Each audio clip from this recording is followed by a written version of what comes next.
இந்த பிஸ்கட் போட்டு வேகுது. Fresh cream வீட்டிலே செஞ்சது.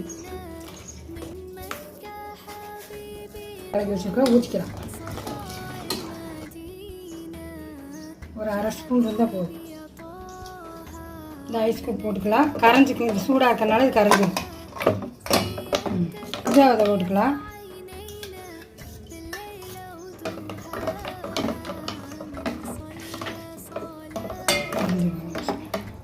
இது ஜெல்லி.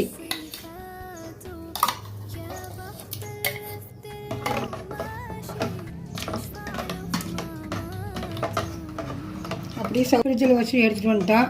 இதை பாருங்கள், நீங்களும் இது மாதிரி செஞ்சு நோன்பு தரீங்க. இதாக இருக்குது, நல்லாயிருக்கும் சாப்பிட்றதுக்கு. வயிறு குழுகுலுன்னு இருக்கும். ஷேர் பண்ணுங்கள், சப்ஸ்கிரைப் பண்ணுங்கள், லைக் பண்ணுங்கள், சப்போர்ட் பண்ணுங்கள். அஸ்ஸலாமு அலைக்கும்.